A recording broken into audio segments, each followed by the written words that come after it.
तो बच्चों कैसे हैं आप सब। उम्मीद करते हैं कि अच्छे होंगे। तो आज की वीडियो में हमें पढ़ेगा क्लास 10th हिंदी चैप्टर 5 जो कि नागार्जुन है या दंतोतित मुस्कान। तो चलिए बिना देर किए हुए क्वेश्चन आंसर स्टार्ट करेंगे। क्वेश्चन नंबर 1 क्या है? बच्चे की दंतोतित मुस्कान का कवि के मन पर क्या प्रभाव पड़ता है?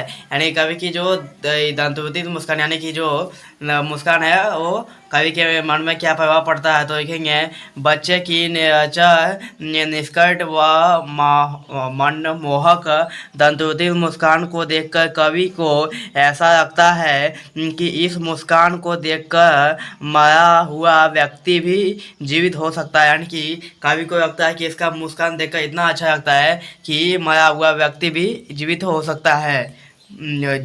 जीवन से विषाद और इताहित हो चुके व्यक्तियों में भी जीने की इच्छा जाग सकती है। यानी कि जिसको जीने की इच्छा नहीं है वो दंतोतित मुस्कान देखकर उसको जीने की भी इच्छा करेगी। तो इसी के साथ मेरा वर्ड नंबर होता है कंप्लीट। अब नेक्स्ट क्वेश्चन देखेंगे क्या है।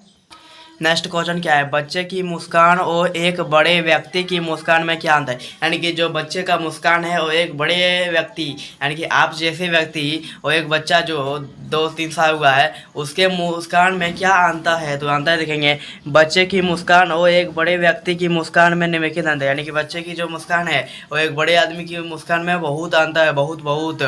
तो पॉइंट नंबर 1 देखेंगे बच्चे की मुस्कान स्वाभाविक होती है जबकि बड़े की मुस्कान नियंत्रित होती है। यानी कि जो बच्चे की मुस्कान है स्वाभाविक और संचरित होती है, यानी कि बच्चे बड़े का मुस्कान जो है नियंत्रित होता है।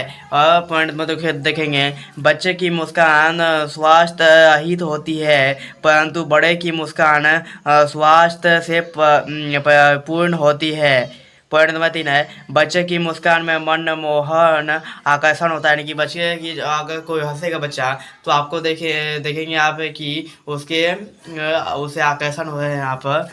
किंतु बड़े की मुस्कान में आकर्षण का अभाव नहीं होता। यानी कि जो बड़े मुस्कुराते हैं उसका मुस्कान में आकर्षण नहीं होता है, आकर्षण का अभाव जो है नहीं होता है।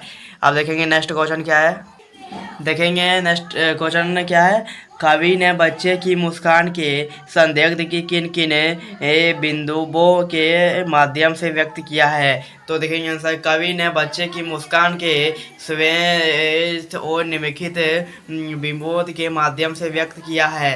पर इस विधेय से मृतक में भी जान आ जाती है इसके, यानी कि ईद स्वभाव से जो मृतक है उसमें भी जान आ जाती है। पॉइंट नंबर 2 कवि को लगता है कमर ताब छोड़ इसके झोपड़ी के आगे है कि, यानी कि कवि इस बोला है कि ये जो कमर है वो तालाब में नहीं तालाब छोड़कर इसकी झोपड़ी के सामने खेल रहा है। पर मतलब क्या ऐसा लगता है पत्थर पिघल कर बड़ा ये है, यानी कि पत्थर जो है पिघल कर बह रहे हैं।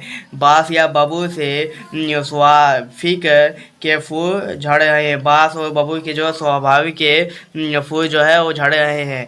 नेक्स्ट क्वेश्चन क्या है? भाव स्पष्ट किए। अब यहाँ जो है भाव स्पष्ट करना, भाव स्पष्ट करेंगे। क्वेश्चन नंबर 1 क्या है?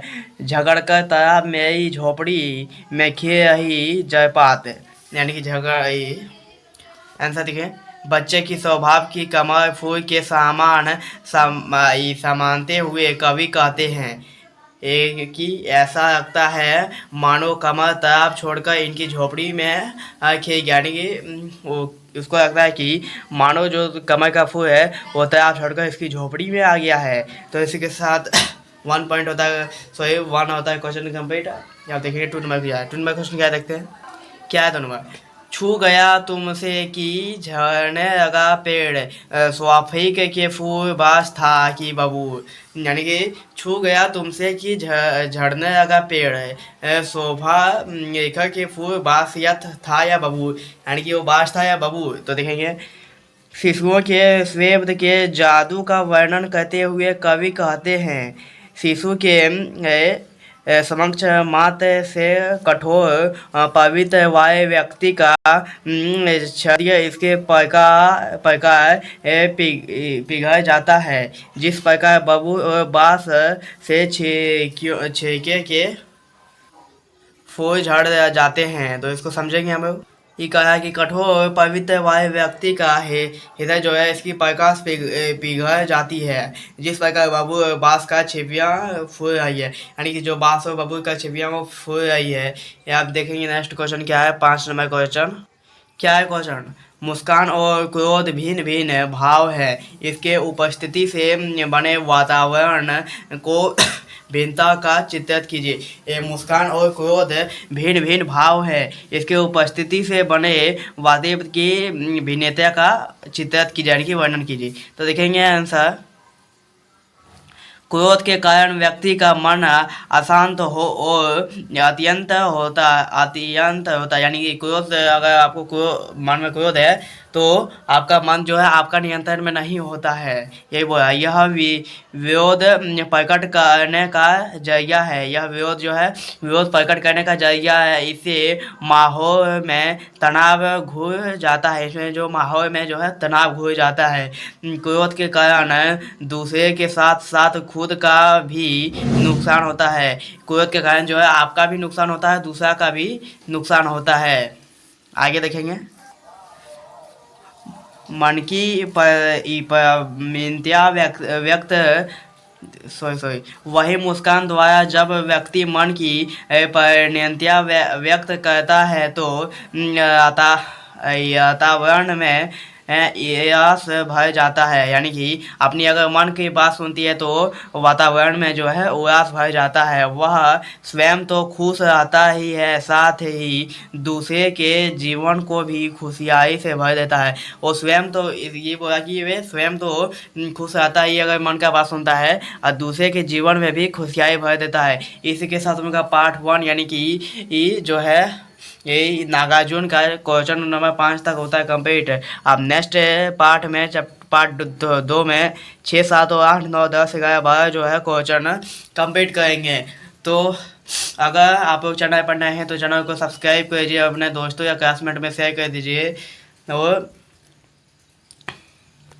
अगर आप लोग को कोई डाउट हो तो कमेंट बॉक्स में जरूर बताइएगा, या इस नंबर पर संपर्क कीजिएगा 7061894869। तो आज के इतना ही, अब मिलते हैं नेक्स्ट वीडियो में, तब तक जय हिंद, जय भारत, वंदे मातरम।